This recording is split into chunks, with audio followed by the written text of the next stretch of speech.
Hello आज मु आपनको आउ एक हेल्दी रेसिपी आनी आज रेसिपी पूरापूरी भाव में हेल्दी रेसिपी यही हेल्दी रेसिपी को आपण शेष पर्यंत देखु निश्चित भाव में आपन को भल लगे वीडियोटी जदि भल लगे ताले मो चैनल को सब्सक्राइब लाइक कमेंट शेयर करंतु चलतु आम रेसिपीटी को आरंभ करवा। यही रेसिपी मु आज छोट छोट सारू नहीं बर्तमान नुआ नुआ सारू बाहर तो सही सारू को लेकिन मु आज सारू रेसिपी करुच्ची से सर्वप्रथम एक कड़े नहीं जाइए कड़े मुझे गोटे ग्लास पानी नहीं जाइए से मु सारू गुड़िक ऐड कर नौची से मु स्वाद अनुसार लुण स्वाद अनुसार हलदी दे भल भाव गोलाई ताकू आमे किछि समय सिझेबा को देबा।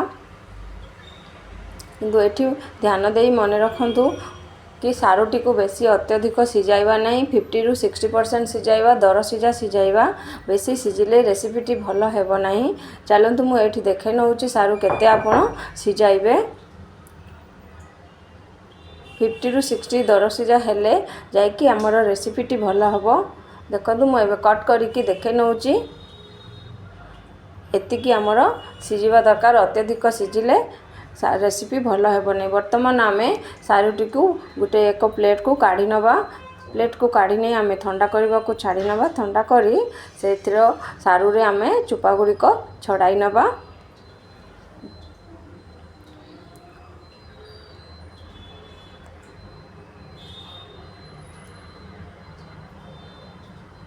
तो यहीपरि भाव में आमे सारूर चुपा को छड़ाई नबा सबु सारू रे।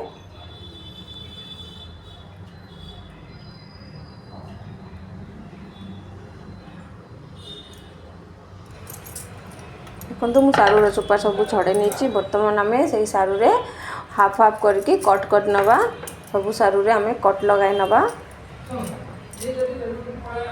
यहीपरि भाव में आम सारू को आम अधा अधा करके काटी नवा से आम किसी मसला ऐड करवा। एठी मु गोटे चामच अदा रसुण छेचा नहीं जदि आपण चाहिए अदा रसुण बटा नहीं पारे। एठी स्वाद अनुसार लुण हलदी पकाइबे।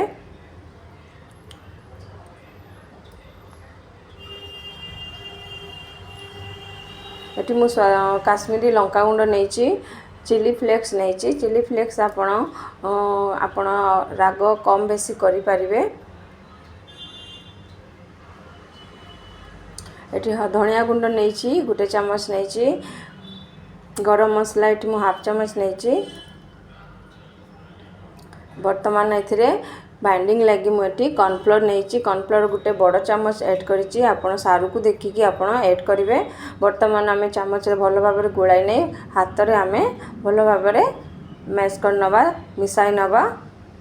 किछि समय आम मिसाइला परे से आम गोटे चामच पानी देकी भल भाव ताकू मिसाई नवा। मुझे पानी देवार वीडियो शूट करना तो आपण एठी गोटे चामच पानी दे भल भाव ताकू मिक्स करने।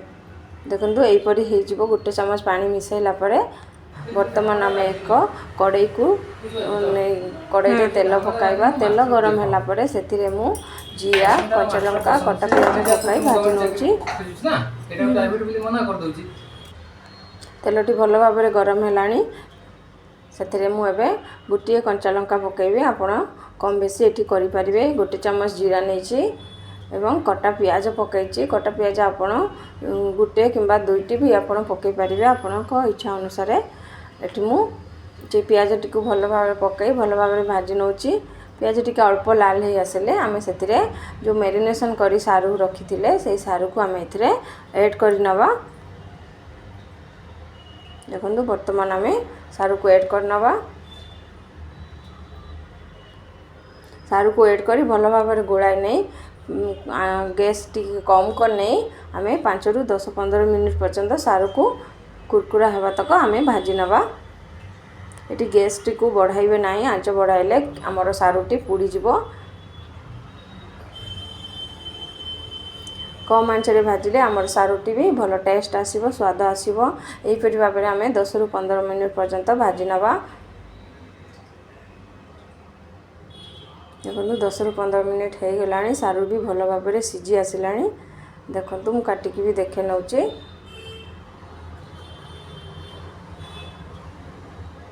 एहीपरि आपण सारू भजा करिकी देखंतु बिल्कुल भी सारू आमको नालुआ लागिबो नाही।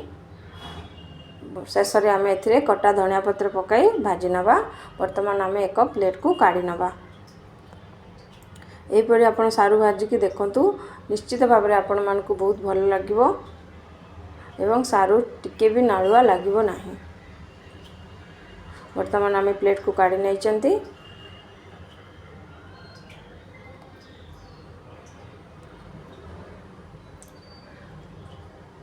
वर्तमान आमर प्रस्तुत हो गला क्रिस्पी सारू भजा। Bye bye.